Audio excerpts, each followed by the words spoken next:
નમસ્કાર દર્શક મિત્રો, અતિથિમાં ફરી એકવાર આપનું સ્વાગત છે. અતિથિ એટલે એવો કાર્યક્રમ કે જે કાર્યક્રમમાં વિશિષ્ટ વ્યક્તિત્વ સાથે આપની મુલાકાત કરાવે છે અને વાતો કરીએ છીએ અંતરંગ. આજે એક એવું વ્યક્તિત્વ કે જે વ્યક્તિએ બહુ જ વર્ષો પહેલાં પ્રેક્ષકોની દર્શકોની નાળ પારખી અને એમણે એક વસ્તુ એવી દર્શકોને પ્રેક્ષકોને ભેટ આપી કે જે ખૂટતી હતી અને ખૂટતી હતી એટલા માટે સફળ નથી થઈ, પરંતુ સતત તેમાં પરિવર્તન લાવીને રસપ્રદ બનાવીને 16 વર્ષ સુધી સતત એક સિરિયલને સક્સેસ બનાવી છે. બીપી સિંહ અમારી સાથે છે. બીપી સિંહ નામ આપીશ તો કદાચ B P Singh, okay, it's not like V P Singh કે રાજા નહીં એ ફકીર હૈ દેશ કી તકદીર હૈ, પણ બીપી સિંહ એક એવી વ્યક્તિ કે જેમણે સુપર હિટ, સુપર સક્સેસ, દરેક એપિસોડ ટાઈમ ટુ ટાઈમ જોવાની ઈચ્છા થાય એવી सीआईडी सीरियलના director and producer B P Singh ji, आपका स्वागत है.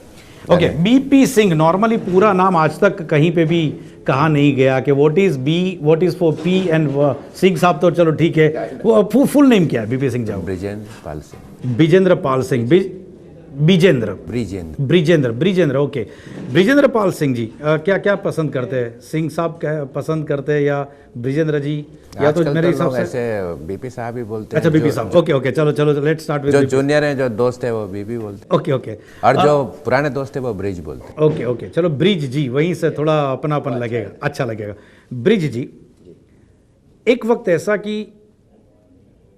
इस टाइप की इन्वेस्टिगेशन वाली सीरियल सोचना और उसको बनाना और लोगों के सामने पेश करना, मेरे हिसाब से 16 साल पहले ये सोच आना, ये बहुत बड़ी बात है. क्या बेस में क्या था कि जब ये सोच आई कि ये कहीं कम पड़ रहा है, ये इंडस्ट्री में ये देना चाहिए, कि पहली सोच कब आई थी जब सीआईडी का कंसेप्ट लेके आप गए थे?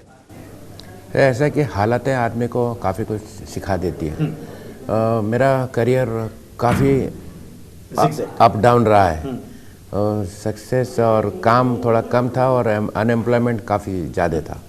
तो मैंने एक सीरियल बनाया था 100, मराठी में था और इतना तूफान हिट हुआ था वो, मगर वो दूरदर्शन पे था. एक 31 एपिसोड के बाद वो ख़त्म हो गया. उस टाइम कुछ वो सक्सेस, पहली बार इतनी बड़ी सक्सेस थी, थोड़ा हवा में चढ़ गए. मगर टीवी क्या कर सकता है ये मुझे उस टाइम समझा कि टीवी जब उठाता है, इट्स लाइक एनीथिंग, गिराता ज़बरदस्त है. और वो गिरने से कोई सीख ले तो शायद एक अच्छा इंसान बन सकता है. तो अचानक करीब 4-5 साल का अनएम्प्लॉयमेंट आ गया. ओ घर बैठे सोच रहे ये करेंगे वो करेंगे, आइडियाज़ ज़बरदस्त, मगर करें कैसे? तो एक दिन मैंने करीब 4.5 लाख रुपए इकट्ठे किए. एक बड़ी प्यारी सी इंसिडेंट है, पता नहीं इस यहाँ बताऊँ कि नहीं, प्लीज़, बहुत इंस्पायर करेगी. उसमें एक ऐसा था कि एक हमने सुना है कि कहीं ऊपर से कुछ आ जाता है. जब बैंक में इतना पैसा आया था, जब प्रोग्राम चल रहा था, तो बैंक पैरों में लेटा हुआ था. जब अनएम्प्लॉयमेंट शुरू हुआ तो बैंक वाले बात सुनने को तैयार नहीं. इसके लिए पैसे चाहिए, उसके लिए चाहिए, सर इसके लिए गारंटी चाहिए, ये चाहिए. आई रियलाइज़ कि आदमी की औकात समझ में आ जाती है. कोई आपकी तरफ बात करने को तैयार नहीं. एक दिन एक बैल दबी घर में, उसमें एक आदमी खड़ा हुआ था, एक डार्क सा आदमी था. और मैं पूछा, भाई क्यों आए हो? बोला आपको लोन चाहिए. बोला दिमाग खराब हो गया है, घर में लोन देने आया? बोला हाँ सर. कौन सा लोन है? बोला सिटी बैंक का. मैं बोला क्यों? बोला सर आपने कार लोन लिया था, वो आपने अच्छी तरह से सही टाइम पे उसके सब किस्तें लौटा दी थी, आपका नाम लिस्ट में. मैं बोला यार मैं लोन वापस करने की स्थिति में नहीं हूँ. बोला मैं सोच लो, मैं फिर आऊँगा. वो वापस आया. बोला सर आप ले लो, आपको कहीं जाना नहीं है, कोई फॉर्म नहीं भरना, मैं चेक आपके घर पे दे दूंगा. Can you imagine? It's like angel. ये जैसे लगा कि ऊपर से कोई आया. ये सच बात है, मसीहा आया. हाँ ये सच बात है. और वो आदमी आज तक मुझे मिला नहीं. और वो 1.5 लाख रुपया करीब चेक छोड़ के चला गया. मैंने जितने मेरे पास पैसे थे सब जमा. It was a personal loan. Yes.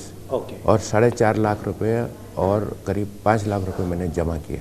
ये कौन से साल की बात है ये है 93। ओके 93 में मैंने पायलट बनाया था सीआईडी का, आज से 20 साल पहले।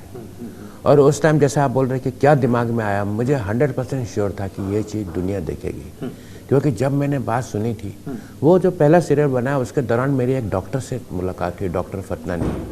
ही वॉज ए फोरेंसिक डॉक्टर। उसने एक स्टोरी दी कि मुर्दा कभी झूठ नहीं बोलेगा। मैं बोला कमाल हो गया यार ये तो। बोला आदमी झूठ बोलेगा, मुर्दा नहीं बोलेगा। ओके ओके क्योंकि वो झूठ बोलने की स्थिति में नहीं है, ओ एविडेंस छोड़ के वो गया सच ही बोलता है। Yes yes great. बोला देखो मैं ये मुर्दा दिखाता हूँ, इसका दांत देखो, इसका सिर देखो, ये एवरीथिंग इज देयर। इसकी एज, इसकी उम्र, इसकी आदतें, ये साला मरा कैसे, ये सब उसको पता है। पायलट एपिसोड लेके जब आप गए, क्योंकि आई थिंक मेरे हिसाब से पहले मीडिया हाउस आपने पकड़ा था सोनी। नहीं, उसके पहले एक ही चैनल थी। अभी हम दूसरे चैनल पे हैं तो वो जी थी। हाँ, तो वहाँ कुछ फर्स्ट बातचीत बनी नहीं, तो सीआईडी ऐसे ही पड़ा रहा। फिर मेरे दिमाग में एक और फितूर आया, मैंने आहट बनाया। शायद सुना होगा आपने उसके बारे में, वो भी तूफान हिट था। तो इस तरह के कुछ टेढ़े और इंटरेस्टिंग सब्जेक्ट पे मुझे मालूम था लोग देखेंगे।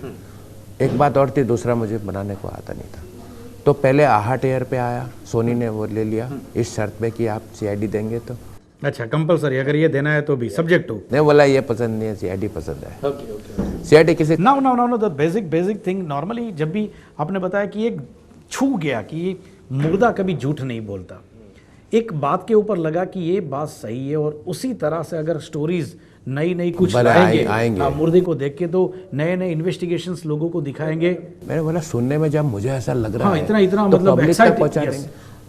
बात एक बात और है, उस डॉक्टर ने बोला कि मैं आपको बताऊंगा कि इस आदमी ने 3 बजे बियर पी थी, चने की दाल खाई थी और पापड़ खाया था।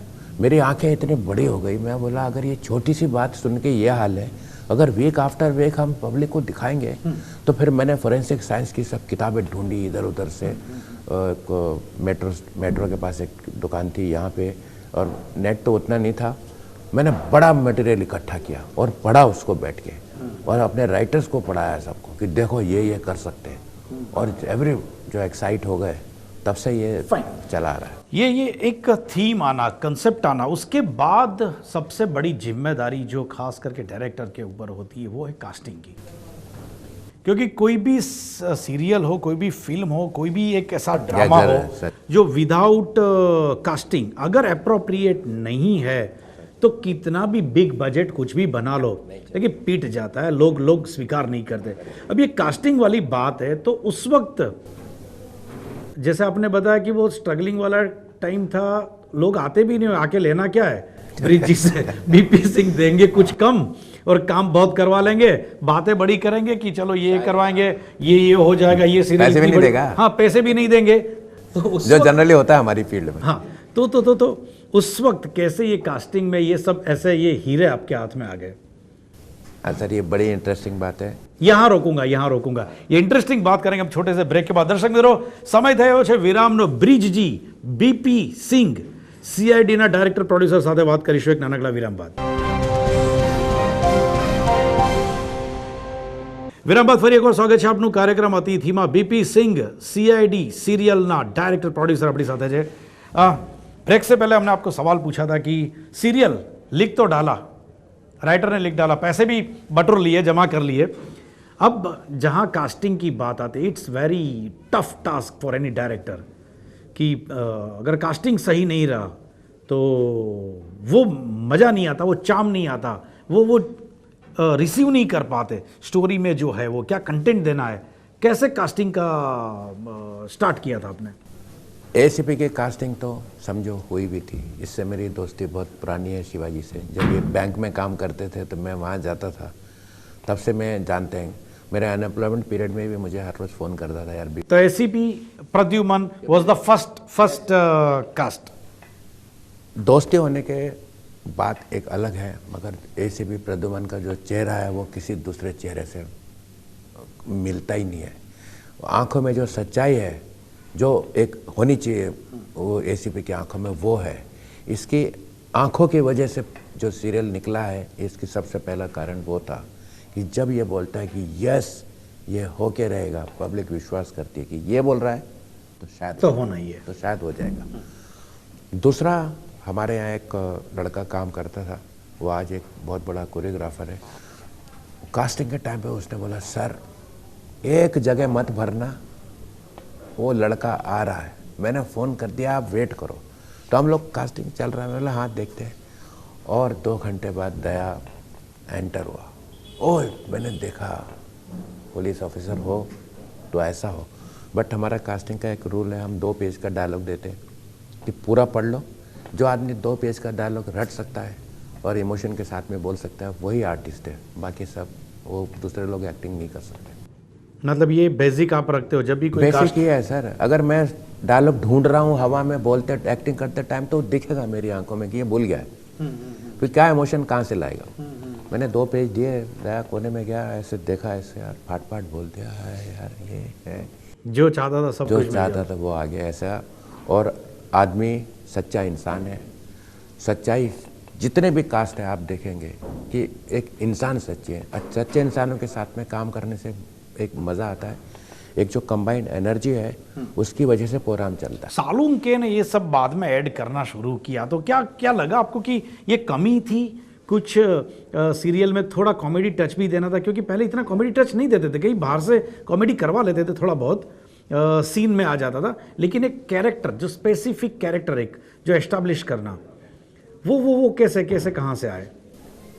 सर फोरेंसिक की बातें अगर मैं आपको ऐसे बोलूँगा आप सो जाएंगे, बोर हो जाएंगे, बोले छोड़ो यार ये क्या कर रहा है, अब पता नहीं कैसे एसिड की बात कर रहा है ये बात कर। तो फोरेंसिक लैब जब हमने देखा, मैं बोला फोरेंसिक लैब एक एंटरटेनमेंट सेंटर है। लोग समझते हैं कि सालों के ऐसा सच बोल रहा है, ये करा, वैसा कुछ नहीं है। सच बात ये है, फोरेंसिक लैब में आप घुसे, आप समझ ले थिएटर में घुस गए। वहाँ पे एक पागल डॉक्टर है, एक पागल एसीपी है। जब ये भिड़ जाते हैं तो वो स्पार्क होता है। फिर हमने उसको एक असिस्टेंट दे दी अच्छी सी, जो इंटेलिजेंट लेडी, उनके साथ एक हमारे अभिजीत सर का एक रोमांस हो गया है। तो आप समझते कि वहाँ सब कुछ जो चाहिए था वो है वहाँ पे। ना ये बात आती है अगेन लोकेशन सिलेक्शन की, क्योंकि क्राइम ही दिखाना है, कास्ट भी एक ही है, जो एडिशन होता है वो लोकेशन बहुत ही मायना करता है। लोकेशन, और वो भी इतने 16 साल तक डिफरेंट लोकेशंस ढूंढना, और खास करके स्क्रिप्ट, सब कुछ मिला के क्रिएटिव टीम का बहुत ही बड़ा रोल इस टाइप की सीरियल जब इतनी लंबी चलानी है। तो क्रिएटिव डिपार्टमेंट के बारे में मुझे बात करनी है आपसे।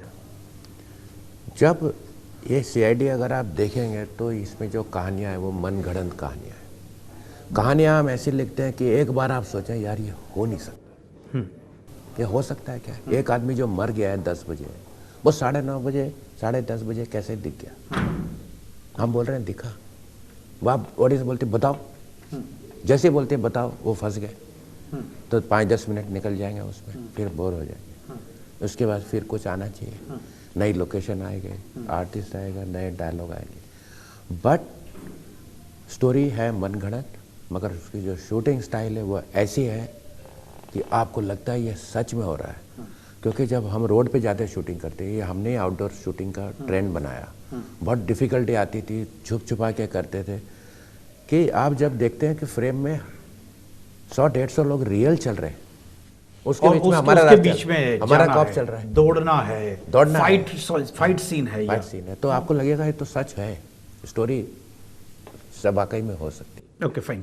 कई बार ऐसा भी हुआ है कि इतने सारे नए केसेस, जैसे आपने बताया, बहुत दिल खोल के बताया कि मनगढ़ंत, अदरवाइज आप क्रेडिट भी ले सकते हैं कि हमने किसी का लिया था, ये करके वो करके सब किया। नहीं, मैं इसका नाम बताता हूँ, एक CID is believable nonsense. CID फिर से CID is believable nonsense. Okay fine. लेकिन फिर भी एक सेंस है, मतलब मुझे ऐसा बोलना नहीं चाहिए। नहीं, फिर भी एक सेंस है, वो सेंस है डायरेक्ट करने की, वो सेंस है कहीं लोगों को जो पसंद है उसकी नौस पकड़ने की, वो सेंस है। बात यहाँ पे आती है, मैं ये पूछना चाहता था कि जैसे कई बार ऐसे लिखे, भले मनगढ़ंत लिखे, लेकिन कई बार ऐसा भी हुआ है कि लोग सही में जो कॉप है वो कॉप्स आते थे, अरे यार एक ऐसा केस है, अभी अपनी इमेजिनेशन से इसका कोई सॉल्यूशन है क्या, कैसे ढूंढ सकते हैं? कई बार ऐसा वाक्य हुआ है कुछ I mean real cops, real life में? मतलब रियल कॉप्स तो मेरे ख्याल से शायद हंसते होंगे हमारे ऊपर कि ये क्या हो रहा है, मतलब इस तरह का होता है क्या कहीं। एक तो जो प्रोटोकॉल है हमारा आपस में बिहेव करने का, ACP to inspector and all that, real life में ऐसा नहीं होता। ACP is a very powerful person, DCP is super powerful person. मतलब जो प्रोटोकॉल है कि आप जाएंगे 5-10 मिनट सोचेंगे बात करें या नहीं करें, वो सब निकालना पड़ता है अगर एंटरटेनमेंट करना है। तो वो बात जो है रियल पुलिस में तो नहीं होगी, इस तरह की बात है। मगर वो उनको जितने बार भी मिले हैं उनको बहुत अच्छा लगता है कि आप कुछ ऐसा कर रहे हैं कि जिससे हमारी इमेज को अच्छा लगता है। 16 साल तक इंसान बीवी के साथ भी डिफरेंस ऑफ ओपिनियन के बिना नहीं रह सकता। ये तो बात है। एक झगड़ा तो होता ही है, जिसके साथ 7 फेरे लिए हैं, काफ़ी कुछ ज़्यादा ही होते। हाँ ज़्यादा ही होते।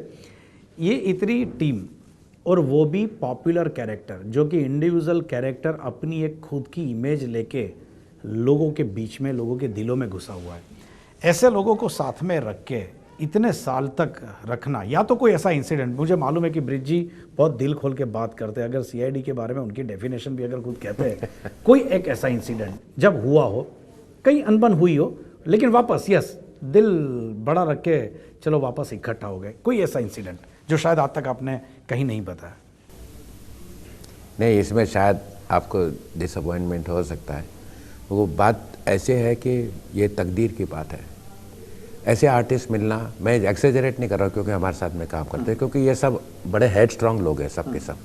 शिवाजी बहुत हेड स्ट्रॉन्ग आदमी है, लाइक्स एंड डिसलाइक बहुत ज़बरदस्त है। पसंद करता है जान दे देता है, डिसलाइक करता है तो यह बात ही नहीं करता है। आदित्य जो है एक डिफरेंट काइंड ऑफ आर्टिस्ट है, उनकी एक्टिंग स्कूल अलग है, दया का एक्टिंग स्कूल अलग है, मगर सब एक दूसरे को हेल्प करने वाले। ऐसे आर्टिस्ट मिलते ही नहीं या बनने बंद हो गए। आप कभी शूट पे आइएगा, देखेगा कि दूसरे शूट पे है कि जैसे 7 बड़े बड़े आर्टिस्ट हैं, 7 मेकअप वैन खड़ी होती। हमारे यहाँ कोई साथ नहीं आते, हमारे एक ही इसमें शिवाजी वगैरह ये सब एक ही जगह बैठे होते हैं। ओह, आज तक 16 साल बाद भी एक साथ ही खाना खाते हैं, एक जगह ही बैठते हैं। ऐसा नहीं है कि मैं बड़ा हूं तो मुझे चाहिए सीनियरिटी ये आ गया या तो पॉपुलैरिटी कहीं टच कर दिया, कुछ नहीं सर। मतलब बिल्कुल जो एक टीम वर्क की तरह इतने साल में आपको सबको सपोर्ट। यार ऐसा इतना सक्सेस मिलने के बाद तो आदमी का दिमाग कैसा खराब हो जाए। ओह, आप मतलब सोच नहीं सकते कि ये आज नेशनल आइकन्स है, कहीं निकल जाते हैं वहाँ लाइन लग जाती है। मतलब उस मामले में आप अपने आप को बहुत लकी समझ, बहुत। यहाँ अगेन रोकूंगा, वक्त हुआ है छोटे से ब्रेक का। दर्शक मित्रों, ब्रेक बाद फरी एक बार अंतिम तबक्काની વાતો કરીશું બ્રિજજી સાથે, બીપી સિંહજી સાથે। વિરામ બાદ ફરી એકવાર સ્વાગત છે આપનું કાર્યક્રમ અતિથિમાં। બ્રિજજી, इसमें एक और बात ऐड कर दूं। जी ब्रिजजी, मैं तीसरा आर्टिस्ट कहाँ से मिला वो पता? हाँ, मैं इसी पे आ रहा हूँ। हमने बात कर ली, उसी पे आ रहा था मैं। आपको एसीपी प्रद्युमन मिल गए, आपको दया मिल गया, बहुत ही मतलब जो सही में जो कैरेक्टर आप आंख बंद कर भी सोचे कि कैसा होना चाहिए सपोर्टिव कॉप, तो वो आपको था। हाइट बॉडी वाला, चेहरे पे भी कहीं दिखता था। गुनहगार उनको शायद देख के ही गुनाह कबूलना शुरू कर दें। थप्पड़ मारने की बात तो बाद में आएगी। इंपॉर्टेंट कैरेक्टर्स बाकी कौन है जो जिसमें आपको लगा कि सही में ये मेरे हाथ में जो आ गया ना, सही में वो हीरा था? जैसे आपने कहा कि कास्टिंग सही होनी चाहिए। सबसे बड़ी रिक्वायरमेंट है कि आदमी कॉप दिखना चाहिए, उसका कोई पेट निकला हुआ नहीं होना चाहिए और तंदुरुस्त होना चाहिए और प्लस एक्टर होना चाहिए, क्योंकि बड़े बड़े सीन आने वाले हैं, कॉम्प्लिकेटेड सीन आने वाले हैं, वो आसान सीन्स नहीं है। तो उसमें एसीपी ये करेगा तो ये इंस्पेक्टर ऐसे करेगा। तो एक फिल्म आई थी सत्या में मैंने एक देखा कि इंस्पेक्टर है, लग रहा है कि ये है, तो हम बड़े पूरी जी जान से उसके पीछे भागे, उनको पटाया बड़ी मुश्किल से। वो हमारे आदित्य सर है, माने नहीं रहे थे, बोले नहीं यार मैं बोला यार आ जाओ, तो आ गए हैं। और मतलब यार लगी बहुत लंबी उसके पहले आशुतोष गोवारिकर वो रोल करते थे और उन्होंने बोला मैं लगान बनाने जा रहा हूँ, लगान पिट गई तो मैं आ जाऊँगा। मैं बोला यार तू अभी छोड़ के जा रहे हो, अभी तो शुरुआत है। तो उन्होंने बोला नहीं मुझे गोली मार दो। मैं बोला गोली नहीं मारेंगे, हम तुम्हारा ट्रांसफ़र कर देते। तो हमने एक एपिसोड बनाया जिसमें टेररिस्ट उनके घर में आके छुप जाता है। उस एपिसोड को हमें फर्स्ट टाइम अवार्ड मिला था बेस्ट सीरियल का। उस एपिसोड के बाद अब फिर लगान तो आपको मालूम है, सुपर हिट, फिर तो आने वाले वो आज तक वापस नहीं आया। 111 मिनट का मैराथन एपिसोड, ये कब कैसे दिमाग में आया कि ये करना है? सिंगल शॉट 111 घंटे 111 मिनट, कैसे, हाउ इट्स पॉसिबल? क्योंकि ये सोचना भी मेरे हिसाब से, इसीलिए तो बनाया हुआ। हाँ नहीं वही तो, क्योंकि उसके लिए क्या डिजाइनिंग, जो कैमरा वर्क रहेगा, शॉट्स लेना, आर्टिस्ट को प्रॉपर जगह पे पहुंचना, ये सिंक्रोनाइज करना, इट्स वेरी डिफ। वो मैं इंटरेस्टिंग बात जानना चाहता हूँ, 111 मिनट का एपिसोड बनाना, वो कब सोच और उसके लिए जो पूरी कवायद की थी, मेहनत की थी, क्या थी वो तो कुछ एक ऐसा मुकाम आ गया था कि सीआईडी में कुछ बड़ा धमाका करने की ज़रूरत थी। छोटे मोटे एपिसोड कहानियों से कुछ बनने वाला नहीं था। तो वो क्या किया जा सकता था जिससे कि पूरी दुनिया की आंखें खुल जाए। तो मैंने सोचा ऐसा कुछ करेंगे जो अमेरिकन भी ना कर सके, उसके भी कॉपी ना करें। तो बोला एक ऐसा एपिसोड बनाते हैं जो सिंगल शॉट में होगा।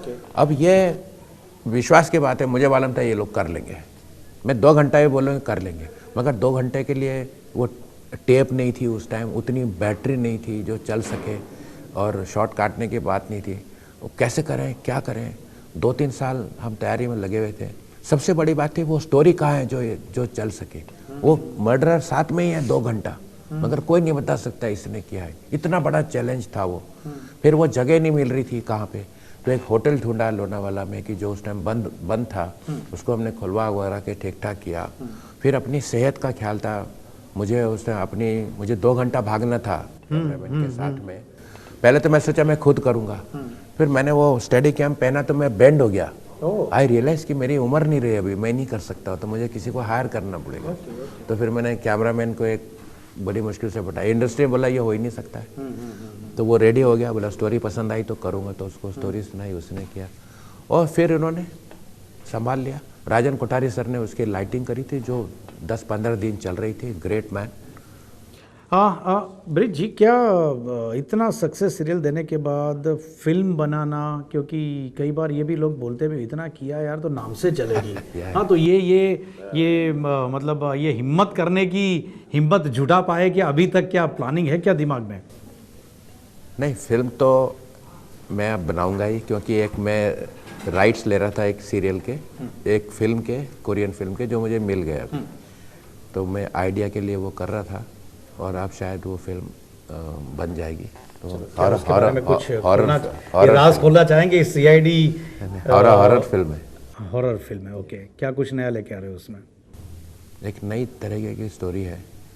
अभी देखना पड़ेगा कि हमारी कितनी कुव्वत है, मैं क्या कर सकता हूँ उसको, कि मैं इस ऐसी जगह पे हूँ, ऐसे मुकाम पे हूँ लाइफ में, जब मैं किसी के पास जाके कुछ मांग नहीं सकता हूँ कि यार फाइनेंस करना है, मैं नहीं करूँगा। अगर अपने में दम है तो कर लेंगे। वैसे एडिशनल फ्लेवर कमिंग डेज में क्या देखने को मिलेगा हमारे सब व्यूअर्स को? नहीं, अभी एक डिफरेंट काइंड ऑफ सोप मैं सोच रहा हूँ, जिसमें थोड़ा सा हॉरर एलिमेंट है प्लस लव स्टोरी है। तो वो एक हम लिख रहे हैं अभी, वो शायद बन जाएगा। लाइफ ओके पे हमारा एक शपथ नाम का प्रोग्राम आता है, थोड़ा क्रेजी है, मगर बच्चे लोग बहुत देख रहे हैं उसको। Okay, thank you very much B P Singh ji, बहुत बहुत शुक्रिया हमसे बात करने के लिए। दर्शक मित्रों, आती खास વાત બ્રિજજી સાથેની બીપી સિંહ કે એવી એક સિરિયલ કે જેમણે સતત 16 વર્ષથી ટીવી ચેનલમાં જેટલા પણ લોકો અલગ અલગ સિરિયલ્સ જોવે છે તેમાં એક સિરિયલ એવી આપી કે જેના મકામ બનાવી દીધું છે, અને કદાચ ટાઈમ આવે એટલે ડેફિનેટલી ઉંમરનો કોઈ પણ બાદ રાખ્યા વગર લોકો આ સિરિયલને પ્રેમથી જોતા હોય છે અને ઇન્ટરેસ્ટથી જોવે છે કે સસ્પેન્સ છેલ્લે કોણ ઓપન કરશે અને શું ઓપન થશે। विविश के कंटिन्यू 16 है, परंतु बिल्कुल 16 साल की उम्र तो अभी हो गई है। इस अभी आने वाले दिनों में भी हम कुछ नए एपिसोड्स में देखना पसंद करेंगे। Thank you very much again. Next episode में फरी મળીશું एक नवा अतिथि साथे। ત્યાં સુધી રજા આપશો। नमस्कार।